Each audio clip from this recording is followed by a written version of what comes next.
मैं सर आपके पास वापस आ रहा हूं। इस वक्त एक बड़ी खबर मिल रही है हमास की रणनीति पर। सूत्रों के हवाले से एक बड़ी जानकारी है। साथियों की रिहाई के लिए हमास ने एक नई चाल चली है।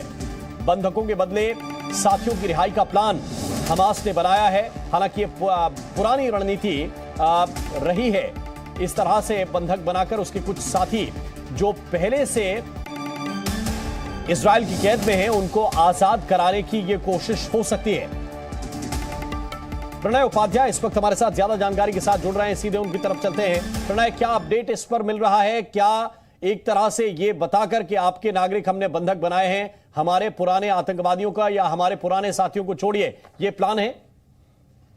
देखिए राम, हम कल भी इस बारे में चर्चा कर रहे थे। जाहिर तौर पर अब इस संकट को अगर, क्योंकि ये अच्छी तरीके से हमास को भी पता है कि ये उसने जो रिस्क लिया है, जो जोखिम उसने लिया है, उसके बदले में इजराइल की तरफ से जो कार्रवाई होगी वो बहुत ज्यादा फोर्स के साथ होगी। ऐसे में जो फलस्तीन है उसके अंदर भी उसके खिलाफ काफी सुर उठ सकते हैं, क्योंकि जिस तरीके का मारकाट होगा, जिस तरीके से इजराइल अपने बल का प्रयोग करेगा, तो इसलिए ये एक तरीका उसने दिखाने की कोशिश की है कि वो बंधक संकट, यानी जितने इजरायलियों को गाजा के अंदर वो ले गए हैं अपने साथ में, उनके बदले अब वो सौदा करना चाहते हैं। और ये रणनीति, ये जो सूत्रों के हवाले से जानकारी आ रही है, केवल हमास की नहीं है बल्कि जो PIE है, जो कि फिलिस्तीन इस्लामिक जिहाद हमास से भी ज्यादा कट्टर संगठन माना जाता है, उसकी तरफ से भी संकेत दिए गए थे कि अब हमारे पास इतने बंधक हैं कि हम इसके बदले अपने जो तमाम बंदी हैं उनको इजराइल से छुड़ाने के लिए सौदा कर सकते हैं। लेकिन क्या इजराइल इस सौदे के लिए तैयार होगा, और ये सौदा किन कीमतों पर होगा, किस तरीके से होगा, कीमतों पर होगा, ये बहुत अहम है। और किसका अपर हैंड उस वक्त होता है जब ये डील होती है, ये भी देखना बहुत ही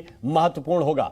बढ़ते आगे। बीते 24 घंटे से इजराइल और हमास के बीच जंग चल रही है, और आज जब आप और हम अपने घरों में सो रहे थे तब इजराइल और हमास एक दूसरे पर बम बरसा रहे थे। इस लड़ाई में अब तक इजराइल के 300 से ज्यादा